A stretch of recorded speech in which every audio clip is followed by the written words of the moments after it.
Hello friends, welcome to our YouTube channel Study Tech by Das sir. आज आम notification विषय discussion करवा जहाँ आमर आसी the central Sanskrit university Delhi मैं संस्कृत विश्वविद्यालय मानक कौन पोस्ट बाहरी जहाँ central schemes of ministry of education the government of India ये गवर्नमेंट ऑफ इंडिया रो वैकेंसी जहाँ एडवर्टाइज नंबर्स 01/2026 माने एडवर्टाइज नंबर टी बा आमर यार वेबसाइट ये हूँ तार वेबसाइट अच्छी www.sanskrit.nic.in आम recruitment notification the direct recruitment बाहर आमर जहाँ नॉन टीचिंग पिलांपाई नॉन टीचिंग आमर रिक्रुटमेंट टीचिंग नाई नॉन टीचिंग जहाँ एकाडेमिकाली तार बाहरी देखा कौन हो देखा जाऊ द नॉन टीचिंग तो आम जानिले तार आमर बाहर माने 8 ये 28 रु बाहर है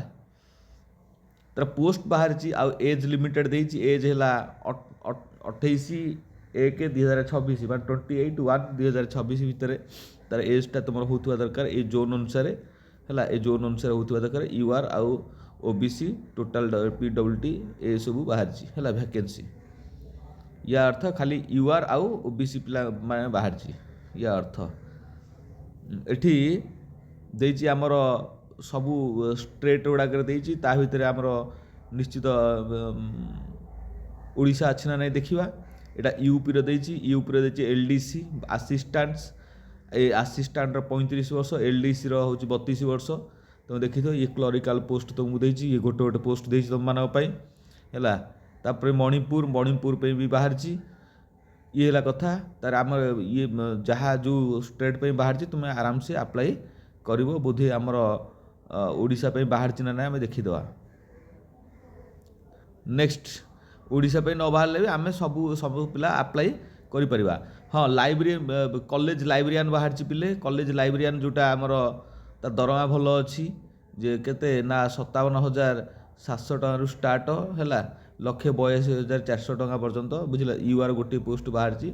है तुम मैंने आराम से लाइब्रेरियन भी अप्लाई कर दे पार लाइब्रेरियन एज स्ट्रक्चर आज फॉर यूजीसी अनुसार तुम ये तार एज स्ट्रक्चरटा देती ये है आमर जोन 1 जोन 2 रे देती जो संस्कृत जोन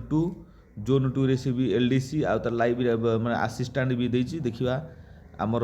ओडिशा पे तो से जोन 1 रे नाही जोन 2 रे हरिद्वार यहाँ सब अच्छी हिमाचल प्रदेश है आमर ये शिलंग यहाँ सब अच्छी आमर सेठी केवल खाली आमर जोन 1 रे अच्छी आमर ये जोन 3 रे आमर अच्छी ना कौन देखा जोन 3 रे आमर कॉलेज लाइब्रेरियन पोस्ट टी अच्छी बुझला तो तार भल दरमा अच्छी क्लास 1 पोस्ट टी भल दरमा अच्छी केरल पे यहाँ भी अच्छी है देन आमर तमिलनाडु हाँ आमर बोधे बाहरी ना हाँ सेक्शन ऑफिसर जोन 4 रे सेक्शन ऑफिसर भी बाहर पिले सेक्शन ऑफिसर भल दरमा भी अच्छी 44,900 स्टार्ट हम है प्रोफेशनल असिस्टेंट भी अच्छी तार दरमा भी भल अच्छी ये सब कथा बाहरी देन आमर कालकाटा तो आमर पाख कालकाटा बाहर बुझल तो मेदिनीपुर आमर कालकाटा मेदिनीपुर तार कॉलेज लाइब्रेरियन बाहर से संस्कृत विश्वविद्यालय कॉलेज लाइब्रेरियन बाहर बुझल तो या अर्थ आमर बोधे नाही ये आमर ओडिशा पे नाही आमर बाहर स्टेट पे अच्छी हाँ पाख स्टेट जोटा अच्छी जो पिला सी आराम से अप्लाई करी दे पारे ये है कथा जोन 1 जोन 2 जोन 3 जोन 4 तुम्हें से अनुसार अप्लाई कर जोन 5 पर्यंत तुमको देती बुझल तो या अर्थ जोन 1 रे देती उत्तर प्रदेश बिहार झारखंड जोन 2 रे देती हिमाचल प्रदेश हरियाणा उत्तराखंड जोन 3 रे देती केरल कर्नाटक तमिलनाडु ये कौन आमर तेलंगाना देन जोन 4 रे देती राजस्थान महाराष्ट्र जोन 5 रे देती मणिपुर वेस्ट बेंगल या अर्थ ओडिशा पिला आराम से तुम मणिपुर वेस्ट बेंगल को अप्लाई करी दे पार कि असुविधा ना कारण जेहेतु एटा ऑल इंडिया चाकरीटे किसी असुविधा ना तुम अप्लाई कर जार क्वालिफिकेशन खाली क्वालिफिकेशन देखा क्वालिफिकेशन कहार कौन थी क्वालिफिकेशन निश्चित आमर सेटा सब बीए पास थी देख क्वालिफिकेशन एलिजिबिलिटी कथा जो आसूँ तार से अनुसार तुम देखा पड़ो ये शो कराऊँगी बुझे तो ग्रेजुएशन कथा थी तार देखा क्राइटेरिया सब क्राइटेरिया थी हाँ तार तुम फॉर्म अप्लाई कर ये साइट की जाकि फॉर्म अप्लाई कर ये साइट की जाकि तुम अपलोड कर ये कथा कर सेक्शन आमर क्राइटेरिया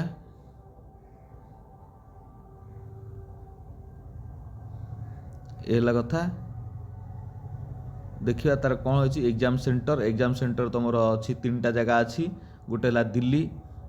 दिल्ली आमर मुंबई कलकाता आ चेन्नई 4टा जगार तुम एग्जाम ये अच्छी तुम से तुम एग्जाम दब किसी असुविधा ना आराम से दे पार हाँ तुम देला एप्लिकेशन जो फी एप्लिकेशन फी तुम अच्छी जो मैंने कौन सेक्शन ऑफिसर प्रोफेशनल असिस्टेंट बा एलडीसी एमानक भी अच्छी के 1000 आउ 500 टंका जोड़ा आम जेनराल पिला देवे 1000 टंका आउ एससी एसटी पीडब्ल्यूडी पिला 500 टंका देवे देन आमर जो कॉलेज लाइब्रेरियन पोस्ट पे बाहरी तार तार फीसटा हूँ 3000 टंका जो मैंने जेनराल पिला देवे बाकी पिला 1500 टंका देवे तार भल बाहरी किसी असुविधा ना देन पेमेंट सब ये पेमेंट सब बाहरी तुम ये पेमेंट से अनुसार दब है नेक्स्ट मोड देखा नेक्स्ट मोड कौन बाहरी तार सब किमी फॉर्म अप्लाई कर ये सब डिटेल्स दे तुम देखीदे पार है तो कैंडिडेट असिस्टेंट बाकी पीडब्ल्यूडी कैंडिडेट मान गवर्नमेंट ऑफ इंडिया बा यूजीसी रूल अनुसार तुम से फॉर्मटा को अप्लाई कर बुझे तो ये कथा हाँ ये देख क्वालिफिकेशन बा अदर इलिजिबिलिटी क्राइटेरिया ये डिटेल्स दे पिले ये क्वालिफिकेशन जे मास्टर डिग्री कहार लाइब्रेरी साइंस रे तुम मास्टर डिग्री लाइब्रेरियन माने मास्टर डिग्री करथियो लाइब्रेरी साइंस करथियो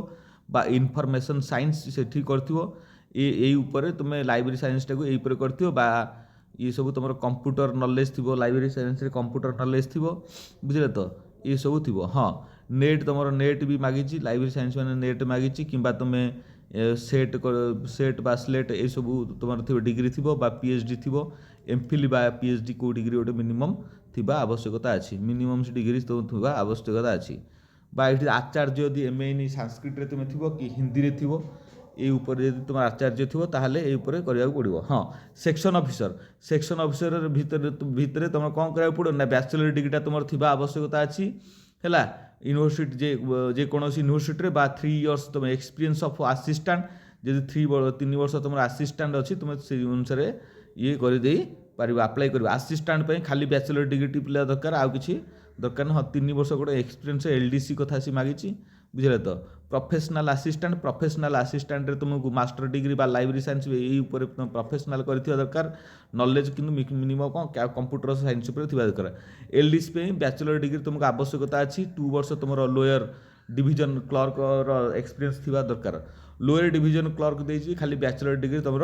थी दरकार ये कथा ये तुमको एडवर्टाइजमेंट अच्छी तुम देखिकी अप्लाई कर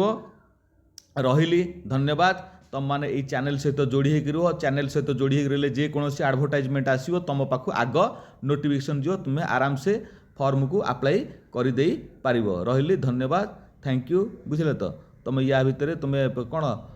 फॉर्म अप्लाई कर अप्लाई डेट तुम शो करी है फॉर्म ता भितर तुम्हें अप्लाई कर है रही धन्यवाद।